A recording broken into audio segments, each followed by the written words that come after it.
welcome to the first crop report for the 2022 season.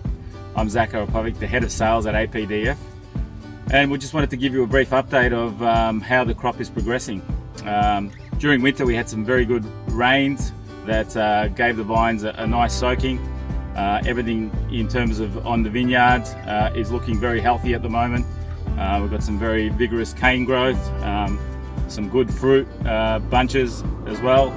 So our expectation is that we will probably have a little bit better than average crop in the 2022 season.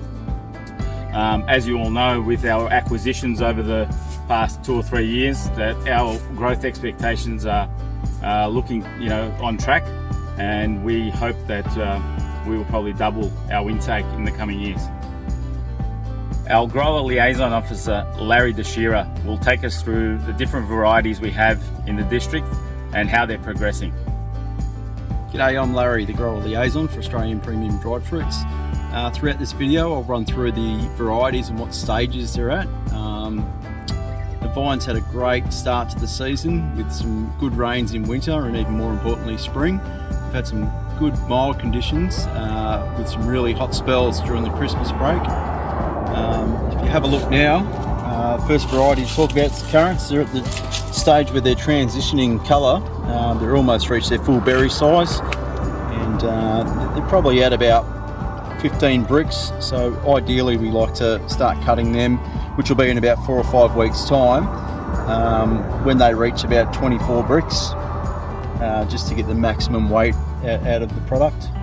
Traditionally currants are heavy consistent yielders, and this year's proving no different, with better than average crops appearing across the whole district.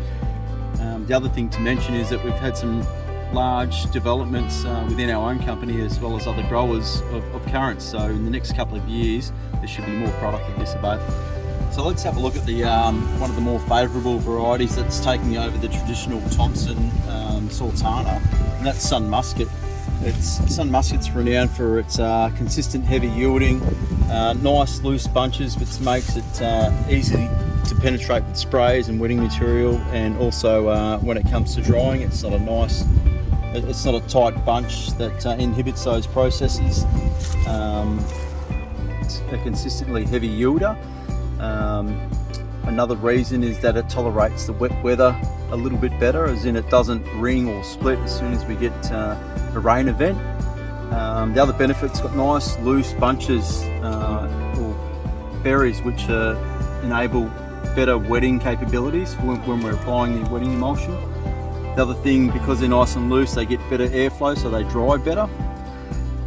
Like most varieties around the district, they're better than average yields across the place. The look at the traditional sultana variety for Australia and pretty much the world, and still makes up over 50% of our intake.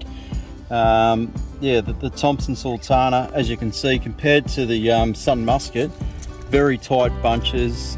This season has good yields and good bunch sizes. Sultana's tracking along pretty good. They're probably a week behind. They're probably at about 16 to 18 bricks at a guess. We normally like to harvest all dried fruits at around that 23, 24 brick level. That's just to get the maximum yield and weight out of the yield, I should say. The season looks great for it.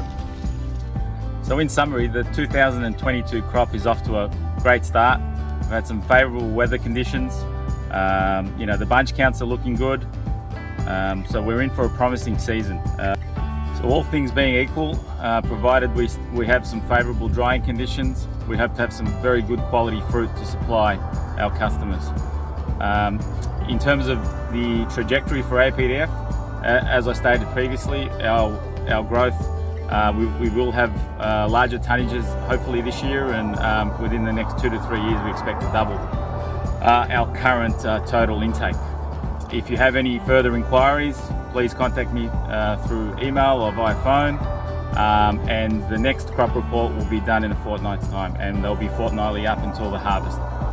So in the words of my colleague Craig Greenwood, it's bye for now.